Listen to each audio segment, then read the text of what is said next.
Hello, everybody. Really? Really?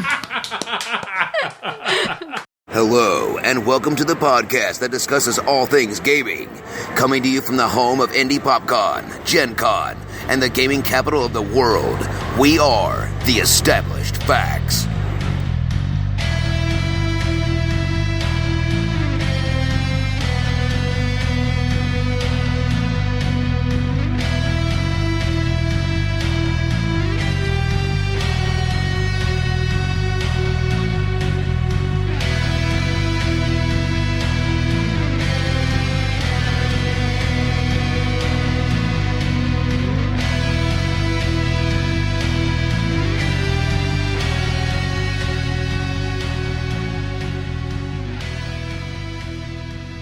Hello, everybody, and welcome to the Established Facts podcast. And yes, you'll notice I am not Big Don. He decided he wasn't going to join us today. We love him. He's spending time with his family, so we can't really take too much from him, but there's a rib for you, Donnie. Just be there. Yes, just be there. Apparently, we're jumping on the Established Facts early. Anyways, I will be your host for the next two episodes. I'm Josh, and we're going to start going around the table introducing ourselves. First, to my left, Dr. Deb. Hey guys, it's Derek. Robyn. This is Ragaar, a.k.a. Jeremy. And Lance is currently working on some information for our next episode. I'm here, but I'm not here. But I'm sure he'll chime in when he's ready and or upset about something we may have said. He can be opinionated. He can be. So, so last episode we discussed a little convention that a few of us went to called BillCon, but we wanted to kind of get back onto our regular topics of conversation. And one of the things we found interesting is the different environments in which you play games, board games, role playing games, whatever. So to kind of get us started with that, we're gonna take a look at a versus topic of private versus public gaming. And of course, I had to choose two words to start with P because that's not any more difficult on these microphones at all. So when we're talking about private versus public gaming, we're more discussing the difference and what we prefer in terms of learning or playing games. Do we prefer to do it in the privacy of our own home, or do we prefer to go out to conventions or game stores, whatever, to learn those games? Or even, I don't know. Would anybody think that public would also include going to someone else's home, or would that be private as well? No, that would be private. Okay. That would still be private. I would say also public is like going to like campsites, going to great outdoors. Going where people can see you. Yes. People who are not gamers. No.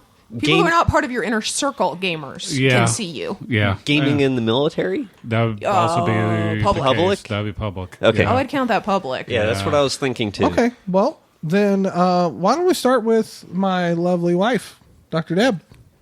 Most definitely private. Okay. Fence sitter. I was going to say, you're going to start fence shocker. sitting, aren't you? Oh, yes, I am. Okay, we'll talk about Robyn, it later. private or public? Or join the fence You sitters can sit club. on the fence. It's okay. There's already someone on the fence. Yeah. Come join me. It's nice. This is Robyn's first podcast, so everyone. Yeah, I'll sit on the fence. Okay. Oh, gracious. I'm going to have to say private. Yeah. Lance, do you have an opinion at the moment, private or public? Not even here. Not there. Okay. I'm actually going to go with public. I'll be the only one, but that's okay. Because Don isn't here to join you. You know what? Because he probably would be public. Very, very possibly. Yeah. Actually, Okay. we're going to say it. We're going to establish that Don is going to say public. Apparently, Don is going to say public. Don- Yeah. Actually, we're going to establish everything that Don says on this podcast. I love it. This is what happens when you don't Okay. let Don. We'll let Don live through us. Yes. Yes. Live on Don through is us. here. All right. So Derek and Robyn have decided to sit on the fence. So in order to help them make a decision, I need some folks to kind of explain why they thought private. So I will start with Ragaar. Why would you have chosen private? Well, I was thinking it might be my introverted nature that I just prefer having people that I can kind of feel more comfortable opening up with. and I kind of know what to expect in terms of how deep we need to go into the rules. I tend to be the type that I like to understand the rules before diving into the game, and having a mixture of people is like, I can't deal with the rules, let's just get into it and learn it as we go. That seriously impacts my strategies, because I need to understand what I can do, what freedoms I have, and I think a private environment kind of sets that better for me than a public one does. I can kind of isolate myself, read the rules. Dr. Deb, would you agree or have more to add? No, I agree with that. Another reason I prefer private is that I feel like I have the freedom to make mistakes, even though I fundamentally, my own personality, hate making mistakes. But when you learn a new game, you're going to forget something. You're going to do something silly that doesn't make sense. And I feel like I've got more of a freedom to be able to do that in front of people who already know me. Whereas if it's a bunch of strangers, I feel like, okay, I've got to be on my A game. I've got to have everything right. I've got to look like I got my act together. I've got to have that persona of, no, I am a cool gamer. I totally got this, even though we just learned it 2 minutes ago. And in my own head, I'm like, what the frack am I doing? Whereas when I'm with you all, I'm going to be like, I don't know what I'm doing. What am I doing? Derek, what am I doing? And Derek's like, I don't know what you're doing. You're hitting the table, which is making noises. Exactly, so I'm going to put your ball of stuff so you can hit this. Yeah. You can hit this. I can hit this. I want to hit this. All you want. Okay. So you are experiencing the frustration in my own head when I'm in a big group of people trying to learn a game. That is what that is. Yes, your tables are never safe when Deb is frustrated. That's true. We need to give her a safe space. Yes. Things with padded walls, maybe, and no. So that for both of those reasons that I prefer private. Well, and I will give you the public side of this. For me, the biggest reason I prefer to play games in public, actually, there would be two. I am the extrovert, so I love playing and I love the attention. Not going to lie about that, but being able to be amongst friends and kind of be in that atmosphere, I get enjoyment out of it in a private setting, yes. But I think the reason I lean more towards public is my way of learning games, as Ragaar kind of mentioned, comes down to I want somebody to teach me. And once I've got it, then I can show. I don't have that teaching mentality in general. To show me how to play a game, then I'm totally on board. And most of the time, I learn how to play a game in a public setting, whereas we're sitting down in a private setting. A lot of times, we're playing games we already know. It's a kind of rare occasion when we pick up a game that's new, but when we do, I tend to get frustrated. I'm more like, take the rule book. But sometimes I'll try and do it myself when I know I'm the only one who's ever done it. But Derek, I will put you on the mic so Robyn can hopefully finish building up her confidence over there to give me her opinion in a moment. Well, she first has to stop being intimidated by the mic. You have to get up. Our mic. Yes, the mic is not going to bite you. No, So- it does not. Besides, he's next door, but that's another thing. Well, that's true. Okay, so why am I a fence sitter? Why are you a fence setter? Did anything we say help steer you the other way? No. Okay. This is Derek. No. The reason why I am a fence sitter is that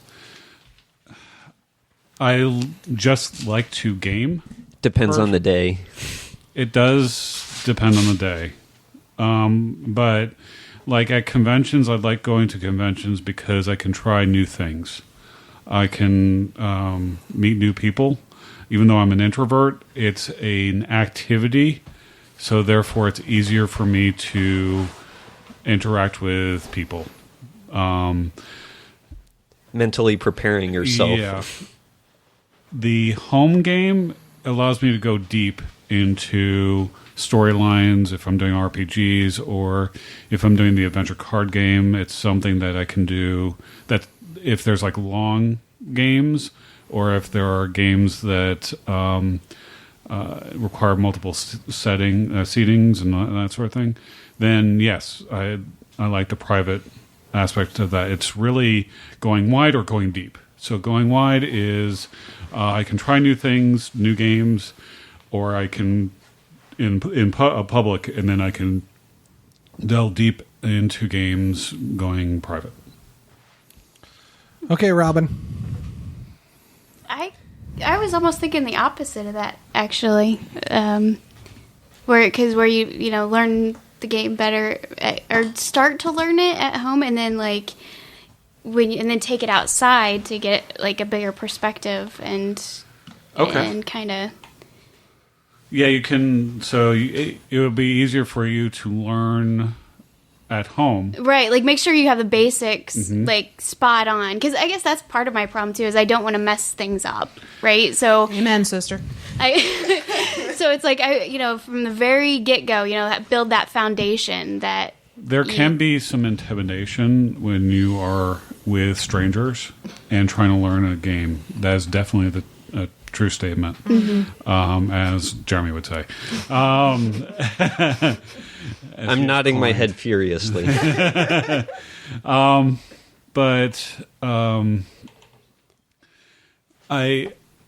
see your point.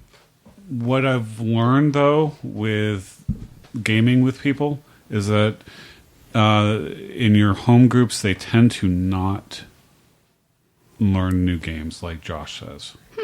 They tend to go back to the same games that... These are things that we've liked. Yeah. It has this nostalgic quality maybe to it. Yes.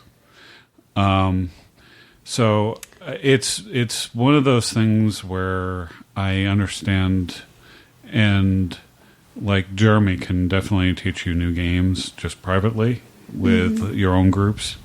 But I would definitely go to a gaming group, an outside gaming group, when you have a game that you know, and that way you can build your confidence that way.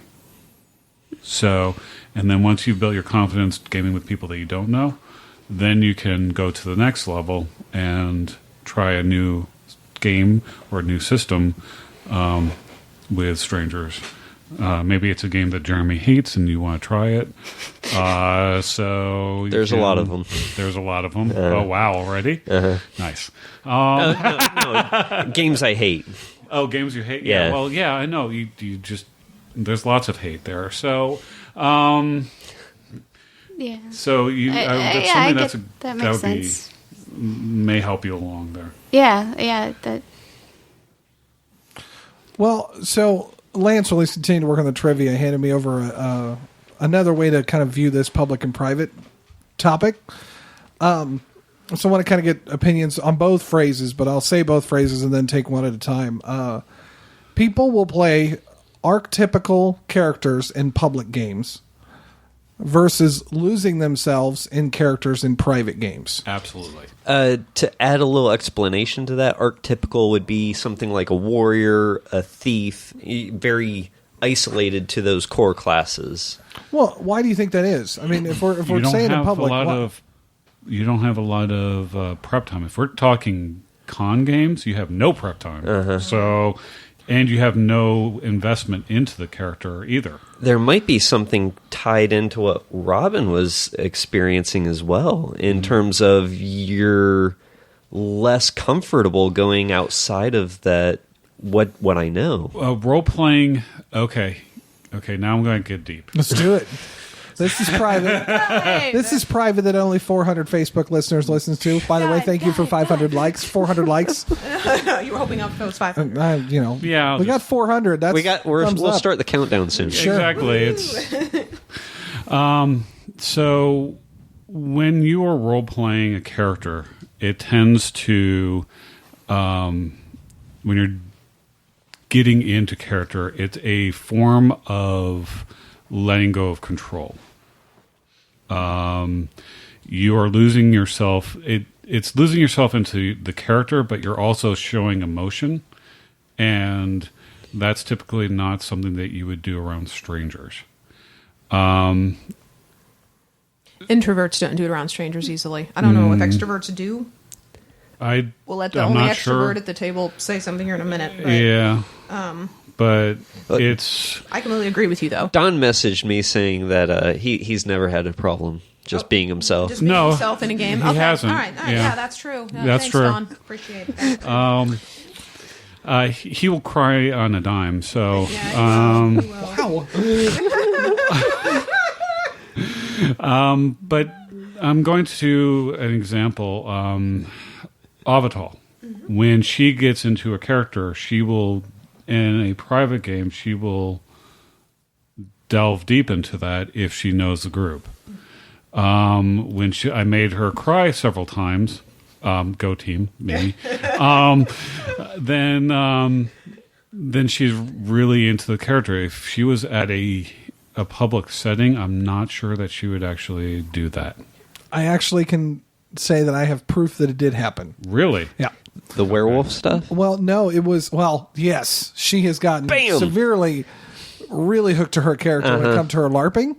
But no, the first game I ever ran that was not Pathfinder Society at Fear the Con, I ran a Quags game where all of the party members were...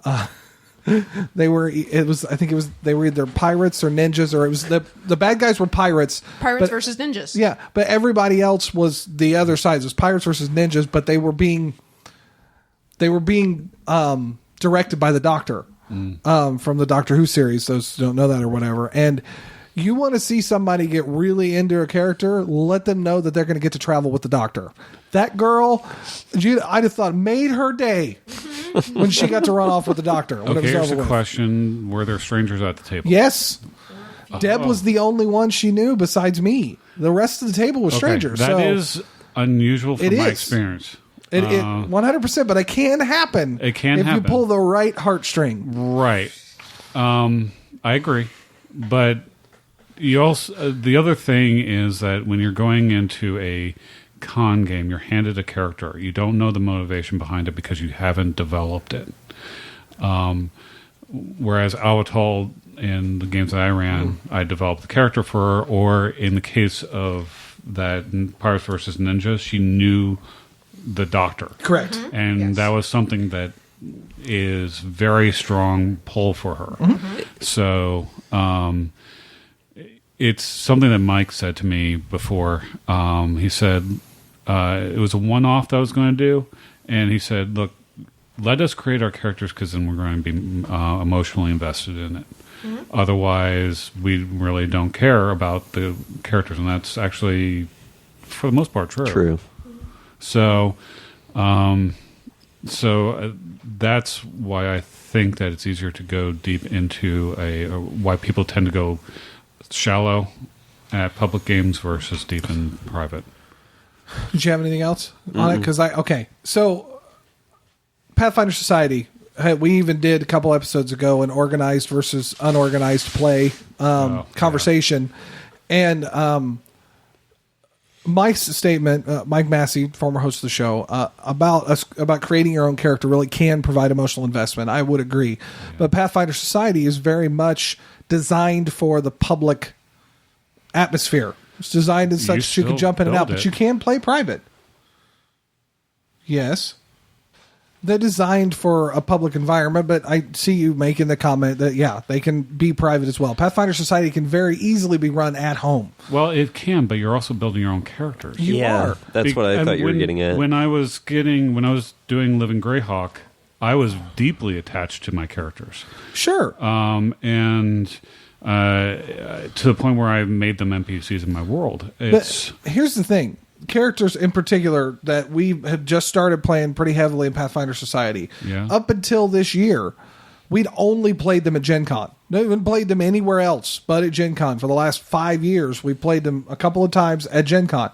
And we just recently started playing them more to make them to be a little more invested. Because my very first Pathfinder Society experience is I played a level 1 rogue and a party of 3rd level characters, and he died in one fireball. One blaze of glory, boom, it was done. 20 some odd points of damage and was smoked in one shot. And I still was emotionally invested in that to the element of how much I enjoyed it, and was like, hey, he went down trying to help everybody, and the game master's trying to apologize to me because he died. And it was that moment when I realized I may be able to say, yeah, this is a con game. But thinking back later, I'm like, yeah, but my guy died. You know, it's still rough to know I play a guy one time and he dies, and I can still consider myself emotionally invested in a character, even if I only play him one time. Whether I know it, you hand me a character, if the story will link me in enough, that character are just numbers on a page. Am I really a part of the story?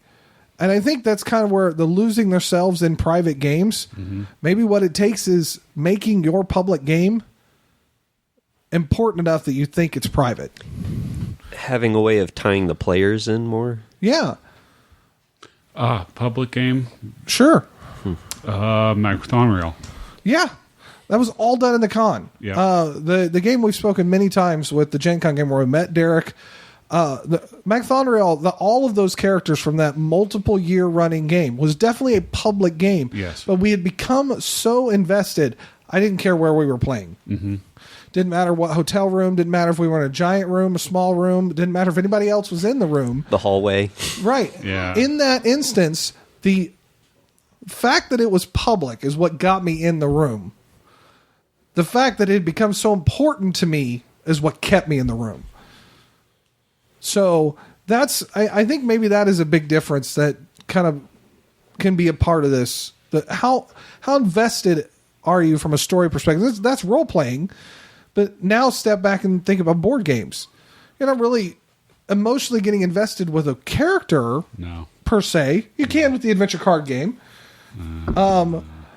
I don't want to better touch my carrots. If I'm playing Lem and I got my setup on my deck, don't you touch Lem's deck. That is my deck. Don't you mess with it. And even the Adventure Card Guild, which is the card game with a character that you are spending time building and swapping cards in and out. And nearly dying 4 times with him. But you sit down and play a game of Zombicide, you may be very interested in a particular character that's in the game, but you're sitting down to play Zombicide.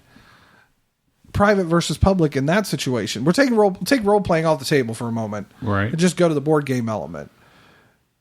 Where, from a board game perspective, why would you think that private or public would be better if you're sitting on the fence? As far as board games are concerned, I would totally still be on the fence with that because both. It doesn't matter where you're playing, whether you're playing publicly, whether you're playing at a con with strangers, or if you're playing privately with friends. Board games are meant to be just slices of time. It's just you're there, you're playing a game, and then you're done. Because when you're done with Zombicide, you're not like, okay, well, how do we continue the storyline for Zombicide? There is actually a campaign in Zombicide. Okay, well, then maybe that would have been a bad... I know exactly. That's what I think Pathfinder Society is touching on, is that it is that slice of life for one session, but you keep coming back to that with the same character, moving that character along through time. Right. And that's what Zombicide's campaign version is doing as well, is giving you that progression. Robyn, you made an interesting point, and I totally had it in my head. The conversation was going. I want to try if I can get back to it. Sitting on the fence as well. You made both Deb and you made this comment. Actually, you don't want to mess up. Mm-hmm. Is that personality driven, or is it driven by the location? I know it's my personality. Personality, yeah. I'm a doctor. I don't want to mess up. I'm here at home. I don't want to mess up. That's me.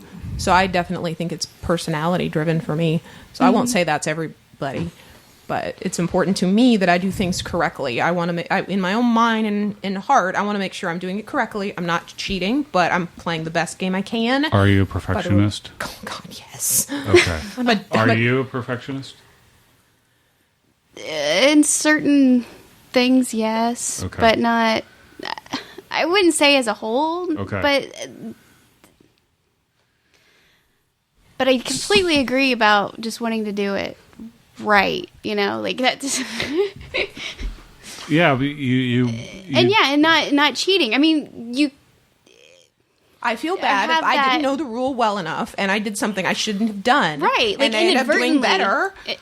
but I Inadvertently didn't do it cheating. the way I was supposed to do. And now I feel like, I cheated. I didn't mean to, but I did. That wasn't right. That should have been by the rules. I didn't follow the rules. Yep. Oh, and I feel kind of bad about it. And I feel like, oh man, that's not right. And I struggle with that. And I figured it was my personality but maybe it's not that way for everybody. Is that altered based off where you're playing? A home versus the store. Do you mind screwing up in front of the just people at home versus doing it in front of? Yeah, it's more embarrassing, I suppose, like in a public. It might also have something to do with how supportive the people in the room are. Mm-hmm. Like if something like that happened, my first thought was, okay, we kind of have two approaches to this. One is, let's accept it for now and identify what the rule is for the future, so that we do it correctly. Or two, decide whether we want to make that a house rule and say this is how it should be for the rest of the game. Either way, I do agree with you about the supportive part, because in certain gaming situations, I can think of one in particular at Gen Con. So I'll bring that up for the public gaming. It was a few years ago, and you guys have heard me we've mentioned the war game on here before. Well, Gen Con, they play the war game there. Sorry. And it was a few years ago, and I don't play the war game regularly. I really like it because of the size and length of it. We don't play it regularly. And so I am not the rules lawyer on that, because I haven't had time to memorize all of those rules. It's a complicated game. I like it, but it's complicated. So we were playing with guys who apparently literally played the war game at least once a week. At least. So they spend their whole weekends, every weekend, doing the war game. So they knew the rules in and out. I didn't know them that well. So I was taking longer on my turns because I wasn't sure what I could do and what I couldn't do. And they were giving us a hard time. And that got my goat quicker than it probably should have. And I was really ready to push table you flip. away from it. Yeah, I was ready to table flip. And I was ready to go, you know what? Yeah, you guys rule the roost with the war game. I got this thing called being a doctor. I don't really have enough time to play this game every weekend. I like it, but I do not like playing with you guys. I was really that close to being done. The only reason I didn't is because my brother was playing with me. So because of that, I tend to... I don't know in a public situation if this person is going to be a bleep. Yep. Insert the little Mario jump expletive there. And if I'm going to be playing with someone who's going to be like that, I'm going to be not enjoying myself real fast. And it may even turn me off to the game, which is not fair to the game, but now I'm going to have that taste in my mouth about it. Exactly. Whereas if I'm in my gaming family, that there's a game and I'm struggling, I know that Josh or Dawn or Ragaar, all these different perspectives can be like, hey, try playing it this way. Or, hey, I'm doing it this way. Maybe you could try that too. I feel like I get that coaching and help with the private setting. And that may be, oh, okay, all right. I'm not totally turned off to this game. I'm not hating this game because these different people helping me and not being jerks about it. Comments? Yeah, that's very much what and this is going to be very... I'm just going to say it. Mm-hmm. It's the Magic the Gathering mentality of gaming. I've played this every second of my life for the past 3 years. I know all the different rules. I know all the combinations. And the order of operations for each. Literally each one. Yeah. And because you don't know everything about the game and every single nuance, you haven't been on the forums every second of your life. Right. You don't know anything and you're worthless. Yes. So that's the mentality that turned people off. And I call it the Magic Gathering mentality because that's very typical of what, when you go to groups, that you get from them. In defense of Magic, I don't think it's an issue as strongly of an issue with the players. I know that's some... Let me explain myself. Okay. I know that's something that's, I guess, more or less traditional with that kind of a group. But I think that's a failing of the game for not having explained everything. How do you explain like You need a thicker rule book to be able to say this is the order of tasks. When I'm going into the game and there's new abilities that I don't understand or orders for things. Every card too, right? Yeah, I So, mean, and then you have new cards that do weird interactions with other cards, and I understand that It's a failing of the game, in my opinion. I would agree because they don't reach out to new players very well. But if we're going back to if you want to be turned off to a game, the people are doing it. Yep. Because there are a lot of weird interactions in UFS, but I have never been to a game where I have felt, even with top tournament players there, where I have felt, oh my goodness, I feel like an idiot. And I feel worthless because of, like, I don't know the game as well as they do. Or Doomtown. When I went to the Sheriff's Tournament at Gen Con this year, and I played with people that were probably top tier, I never felt like I was being looked down upon. And that's the reason why I've continued on with those games, even though AEG completely dropped the pooch and is getting rid of Doomtown because they're idiots. But that for another day. But that's something I feel a parallel to with some of these miniature war game kind of stuff is. Oh yeah, there's this perspective. Yeah. You can just look at the board and see this tape measure. Yes, and that is a huge asset for them that they've spent the time developing. I don't have that. No, and to go into that setting, and I feel like there's a part of the game that I'm missing because I don't have that experience. I didn't get that as much with like HeroClix, because it's another miniature war game-ish type thing. Yeah. But yeah, your non-historical, your historical mini games. Oh boy, yeah, that is a tough crowd to break into. The first time I saw a full-fledged, like, multi-point, like 1,000+ point Warhammer 40K game going on with all the terrain, and you walk in and you see all that. Mr. Extrovert, who will pretty much play anything, was intimidated. Yes. Yeah, exactly. That's like Churn 3 on the world-sized war game. The war game, yes. Because there's so many pieces that if something's damaged or hurt, you flip it over halfway or Correct. Twist it sideways or something. Yes. There's a lot going on there. Correct. And I got turned on to the war game because the opposite of what happened then, which was I was in a game where the inventor of the game was there with us when we had questions. He's this great guy from LA. We love you. He was awesome about it. And if we didn't know something, like, hey, Jeff, what's going on here? Oh, this is how you do it. This, and then this. Okay, great. Thank you. Never made us feel stupid. And we had a lot of questions. He was awesome. So that turned me on. We're good until we get to this one where we know everything. And they really did think that they were God's gift to the game. And by the time I was done, and I was like, I'm leaving. And I was like, Chris, that's my brother. Are these guys going to play in the tournament? He's like, yeah, I'm sure they are.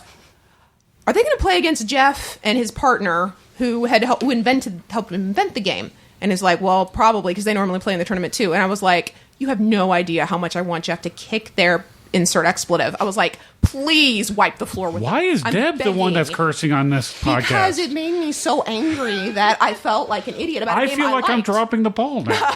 Please, you're fine. We're like 2 now. I'm 2 behind. You're fine. No, you're not. She's catching up. I had a lot to catch up to over the last how many episodes? I think you got the lead, okay? So what I'm hearing is elitism never helps a game. Never, ever, ever is my personal and absolutely correct opinion. So Robyn sent a little note over here. She didn't want to interrupt. Continuing on this, because we are kind of discussing the environment of gaming, but we're looking at more from the personalities of people, which we're going to continue to kind of delve into that. So we first removed role playing. Yeah. Went to board games. Okay, now go ahead and if you want, putting role playing back in. Remove learning. Just playing a game you already know how to play. Okay. Where does public and private come into that equation? I'm sure it's similar from the where everybody stands, public, private, whatever. But does it impact your decision? If somebody were to ask you, Derek, you played Savage Worlds for many years. Do you want to go to Game Preserve and let's play a round of Savage Worlds versus, hey, you want to play some Savage Worlds in your living room? I was thinking matter. King of Tokyo, but It wouldn't matter to me. It wouldn't matter to you. No. Whereas if I asked my wife, hey, we're going to play some Pathfinder Society today. Do you want to play it down at White Flag Games, or do you want to play it in this front room? Front room. However, Interesting. I will say here, I'm going to throw a little wrench at him. So you just mentioned so RPG, Pathfinder Society, Pathfinder Adventure card game, Harry Potter card game Battle for Hogwarts. Oh, I'll play at either place. Look at that. Now the game has an impact as well. Well, it would because, again, How going back confident you are. to, well, it's not just confidence. It's you're playing a character. You're not playing a character for the Hogwarts. You're not. Well, you are, but it's a very standard. You haven't played this character. It's a for your game. It's a board game. How was that again? a slice of life thing. Yeah, it's more along the lines of you don't have. It's not like you're improving. Right. You've got a set amount of cards that all 4 characters start with. You've got certain cards that are in the deck that's You what have you're a going to do. limited action set. Correct. You've got Yeah. So you are limited on how this is going to go. Yeah. And if you play year 1 and you lose year 1, you're just going to play year 1 again. Okay, here's another question. Light Josh, bulb. video game. Ooh. If they set it up at a game store or home, where would you prefer? See, in this situation, because I'm not a multiplayer video game player, I don't play most multiplayer games. If I'm playing it in a store, somebody else can't play. So I would prefer to play at home. Is it a cooperative game? It's a cooperative game that you can play on the same console. Yeah, it doesn't. Cooperative on the like couch co-op. I'll play wherever you want. It doesn't bother me. All right. But single player games, I'd rather play at home so someone else can play. See, that surprises me a little bit because I know that you like it when people, because you play single player here, I do. And you like it when people are around you. Helping me out? Helping you out. Yeah, I know. See, that surprises me. And I do. I really do love that, especially the Uncharted games where people are helping point out the treasures. And you just walk past them. The people who are pointing them out are your people. It's not some random guy, Jay, who I've never met before, who's just like, hey, dude, you missed that. Because the people I know are less likely to, and here comes the situation with me not wanting to mess things up. People are not necessarily the nicest when you're playing a game that they think that they are better than you at. That's true. Yes. Elitism never helps anything. Exactly. Never. That is my personal and correct opinion. So, okay, the discussion topic was going to be is going to be gaming environments, store, con, private home. Did you have more? Oh, he wants something to write on. Yeah. Got it. Sorry, we were going to discuss kind of playing at home, playing at a campground, playing in a store, playing at a convention. You know what things. Maybe not necessarily. We're not necessarily discussing what your preference is. But what about an environment, whatever that environment would be, would make you feel comfortable and enjoy listening, enjoy playing those games? What about the environment, whatever the environment might be, what about the environment makes it something for you to enjoy? Definitely ability to have more going on within, like, I don't know how to say this, but I guess, like, I love tabletop, and you sit and play a game, but within like a half an hour or something, especially, oh my gosh, within like a half hour, I just need to physically get up or something. You should try playing with Avital. Yeah, well, that's true. Or Robert. Right, that's true. Is Avital laying on her side? Is she doodling at this point? Is she laying on her back with her She's completely paying attention. Oh yeah, she's totally in the game. Completely but into she's it. just like, or she's writing notes about some story idea that she had when she was listening to that, but that she's totally into it, but she's, dee-dee-dee-dee-dee.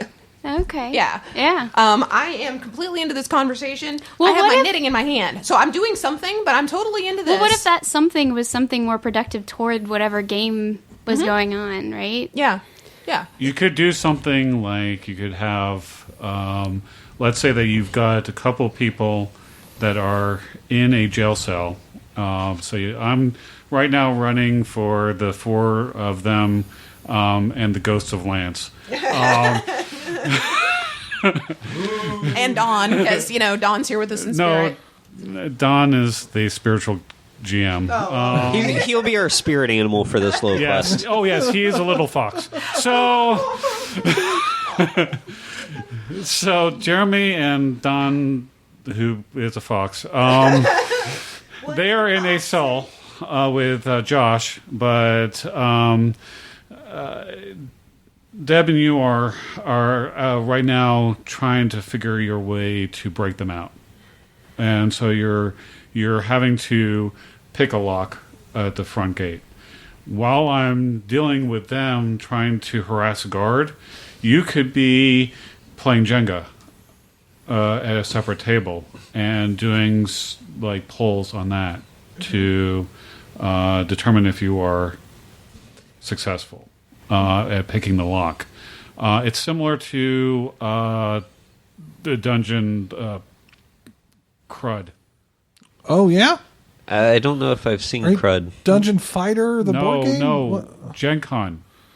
Oh, the True Dungeon. True Dungeon. True Dungeon. Okay, I was like... Because that does a lot of what you're talking about. Uh-huh. Like, if you are a rogue, you have to guide a like an operation game. Where you don't pen. touch the sides Right. Yeah. as you're traveling through this little that's maze. awesome. If you're the cleric, you have to have certain prayer beads memorized, and you are shown a bead when you need to cast a spell to heal, for instance, and which one is this? And okay, that's love. That's anyway, whatever. There's like 12 or 13 of them. When you are the wizard, you have certain symbols as well. Arcanic runes that you had to memorize. That you have to memorize to correctly cast your spells. When you're fighting, you play shuffleboard. You play shuffleboard. And That's where true. your little Yeah. first thing lands, that number is Not what with a you big roll. stick, but it's with your hand. But Slide a little puck Yeah. along. So that allows you to do multiple. That allows everybody to be engaged at the same time. Mm-hmm. You're also trying to figure out puzzles to get out of each room, so everybody's working together. So Walk the puzzles. Yes. Yeah. Yeah. I would like True Dungeon. I know of players that so in a situation like that, I actually think that's a great idea. The idea of putting a Jenga table up of, well, you're stuck. We're going to put the Jenga table in play so that if there are things going on outside of, so you explained that Ragaar and I were in prison. Robyn and Deb were trying to pick the locks. So Ragaar and I would be trying to use the Jenga tower to do what? Their success? I don't know if I'd agree with that one, because the whole point of a game like that is that their success is in their hands. Well, we could be doing something where we're supporting the situation, making sure that they're you're distracting the guards. doing Okay. something like that. So sure. that External. It's the premise of I don't remember if it was Fear the Boot or who it was, but I remember we had a conversation, and I actually used this in a game. The idea of, okay, we're in jail, they are trying to pick the locks. Well, then Jeremy and I become the guards. We become the NPCs that are there. There's also that's a good thing. An idea, just something to get them involved, because frankly, the characters are most likely in jail by their own mistakes, whatever those may be. But I get that. You need something to keep them occupied. And something I've always had a habit of doing is scheming. Yes. That is not news. That is not news for most of you. But in the event that you have a story that's progressing in a way where I'm not directly included, I'll pull the person who's closest to me and like, hey, I got an idea. Hey, I had an idea. we have this demon or devil guy who's over here baking cookies. We need to come up with a way where we manipulate this situation so that we take ownership of this castle. Brainstorm. Massey and I are just geniuses with this. Yeah, they're not allowed in this. If you see Jeremy and Mike Massey in the same group, no. run away. And you're especially if you're the GM, run far away. Don't let them talk about anything. They speak two different doors. languages and close all doors. And, There's been a few people who I just somehow were on the exact same brain wavelength. Yeah. You're also never allowed to talk to my brother Tim because you would take over the entire continent. It's bad. In half an hour. It's bad. You know what? They'd make America great again, though. Oh, God, no, they have hair, okay? They're not wearing a toupee. 2032. Put in your votes. Got it. And we're an apolitical. Yes, we are apolitical. That's why I said that they would do it. Hair. This is my personal opinion, and it is correct. It is correct. Don approves. Don approves. Terrible. His spirit animal is our guide. Yes. Oh, gosh. Well, okay. We've mentioned, many podcasts have mentioned that one of the most important elements to providing a good gaming experience for somebody. Don the spirit animal? Well, sure. Yes. Is to, don't be a jerk. Be polite. Actually, kind of, be there to help, not hinder. And that includes in competitive situations. Yes, you are trying to win a game. It does not mean you have to be a jerk. You just don't. Here's also be a graceful loser as well. True. Most definitely. Especially in competition games. Most definitely.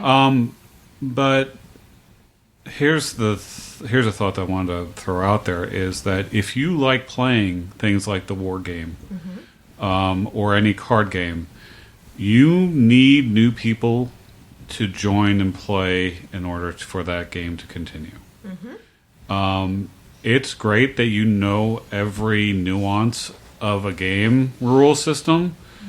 You don't have to prove yourself.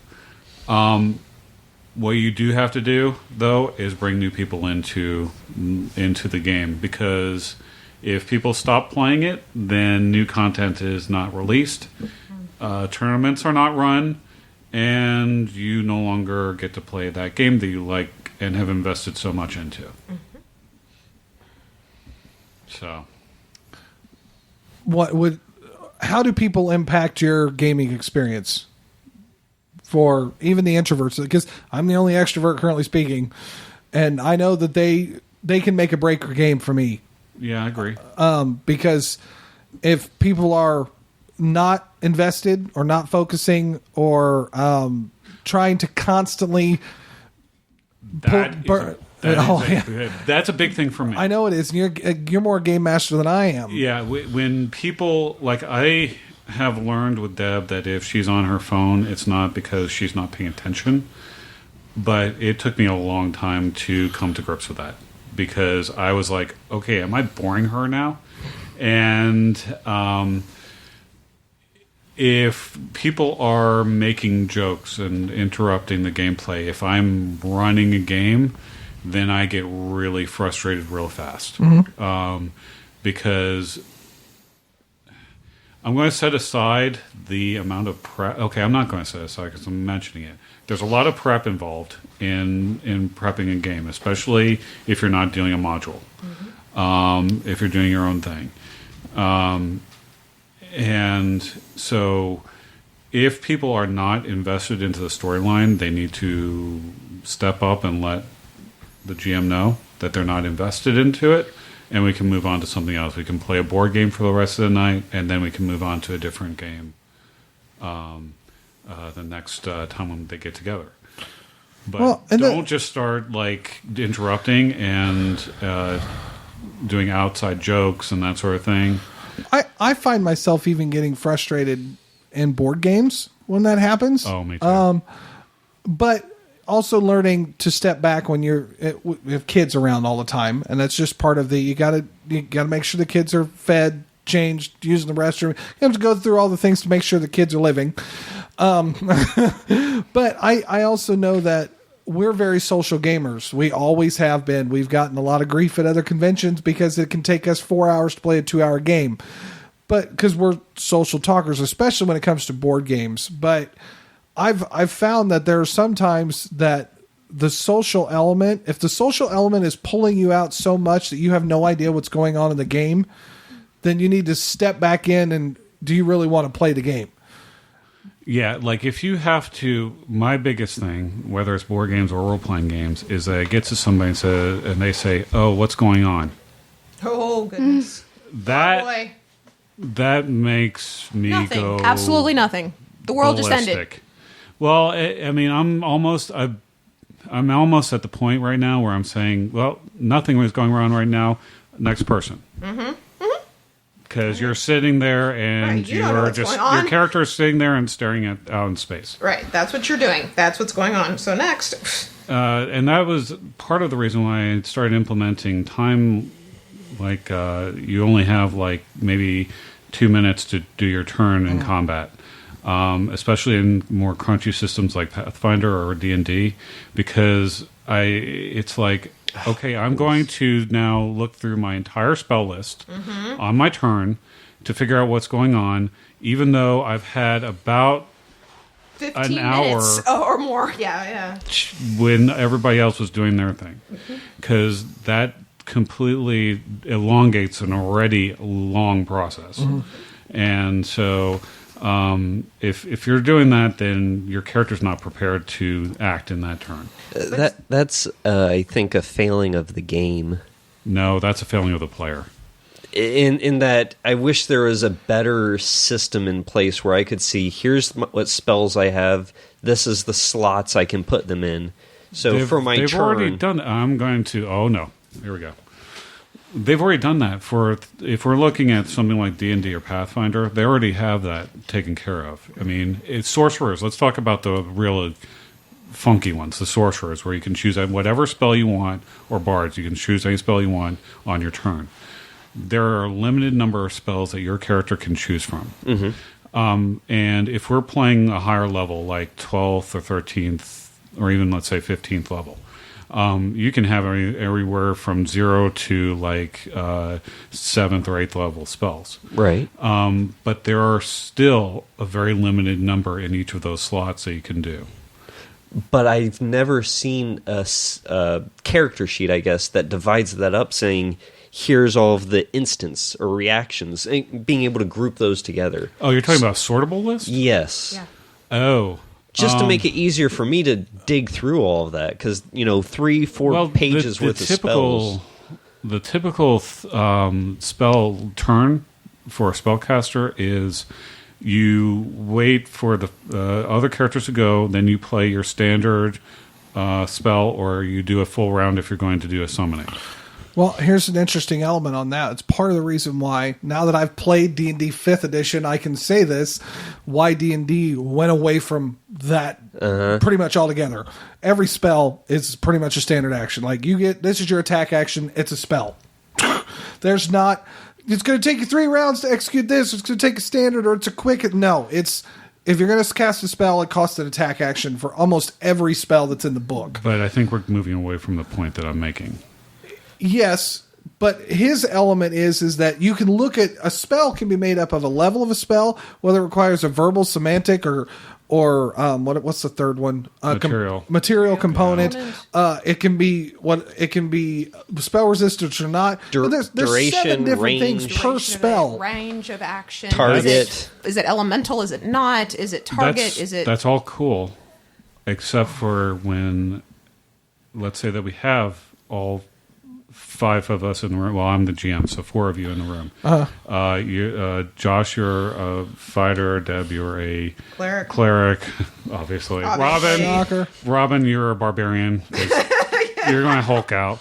That could be fun. Yeah, that'd be hilarious. I'll be my paladin. And you're going to be your paladin. You're going to cast a spell. Okay? Josh does his action. He goes up and he moves his character. He strikes with whatever weapon, blaster weapon. Sure. So he does his dice rolls. He does his damage rolls. And then we move on to Deb. Deb casts a healing spell. I'm healing the barbarian because she just did something crazy. Yeah, she does crazy things all the time. So then, or you buff the barbarian. Yeah, buff the barbarian. There you go. You go up to the Robyn. You go down up to the enemy and you rage and you do two claws. Claw, bite, yes. wing, tail Buffet, slash. yeah. Because she's apparently a barbarian dragon. Yes, which is awesome. That right? That is going to happen now. Robyn, sorry, we have now said that we're establishing that you're going to play a barbarian dragon. She'll never show up again. Nope. Okay. In all of that time, are you telling me that someone who is playing a spellcaster cannot say, hey, I've got this situation where I need to do an elemental ray on somebody. They need to do this spell resistance. I'm saying that there's a lot of things that I need to take into consideration before my turn happens. As that role where I'm kind of divided up between, okay, I'm a support tank. Right. I'm a support healer. Right. Depending on the situation What of the just happened fight, before my turn? Did the barbarian get I herself might need killed? to change what I was doing. That is fine. However, what what I'm trying to get at is that The struggle. well, no, it's you are. Let's say that I'm sorry, I'm going to be picking on you. Nope, absolutely. But I'm you are opening myself up to attack. You and Robyn are just talking about outside things. As Josh is doing his action, as Deb is doing her action, you're still talking about, hey, I went to this concert last night and we had a lot of fun and we did this and we did that. And then she does her action because she's a barbarian. She does her 5 different attacks. And then you get to your turn and you're like, what's happening? What can I do? Let me flip through my spell book. That, I think, and this is my opinion and it's totally correct, is my fault. Yes. And that's a situation that I am getting at. Okay. Yeah, Because that from the sounds of it sounds like it would be outside of my personality. for you, yes. That's why I was like, this isn't going to make sense. But the argument I was making is that, and maybe I don't need to reiterate this. It's just having a list of spells 3 pages long and saying, okay, this won't work, this will work, but it's situational. And putting like the letter R next to everything, saying, okay, I can use these in this instances. I agree with that. That's more of a tool problem than if Hero Lab did that. Yes. If they sorted that, if they allowed you to sort it multiple ways, that would be great. That would be a huge help for me. Because this is a ranged touch attack. This is an area effect. This is and I still look at you sometimes, Derek, and I'm like, do you need a ranged touch on that? Because I don't know. And you're like, yes, no, and that maybe. is where that's the extent of what I would need from that situation. There's also an element of prep. Yes. And this is where I'm going to get really cruddy. I think, is that a Mario jump? No. No, Okay. you're good. I think it's Okay. All right. more a matter of being connected, paying attention, giving you the respect. But I'm also going to go off of what you're saying about, I agree that there could be some tool changes so you can do that, but as a game itself, you're not going to get that work sorting, within the boundaries. Yeah, if you work within the boundaries of the game, a D&D book is not going to be able to give you a sorted list of area versus response versus all that. That's a tool. That's a third-party tool. Yep. Or even if WotC decide to do that. What I wanted to say is that when you're going into D&D or Pathfinder and you're going to be a spellcaster, you need to understand that you're going into it, that there's a lot of complex things that you're going to. And there's going to be some homework. You need to understand what spells are useful, what they do. If you don't remember if something has SR or spell resistance, okay, that's fine. But if you use spells, this certain spells constantly, then have those ready. It's a matter of you need to be prepared for that. That's just part of the game. if that's not something you want to do, then you shouldn't be playing a spellcaster, or you shouldn't be playing D&D.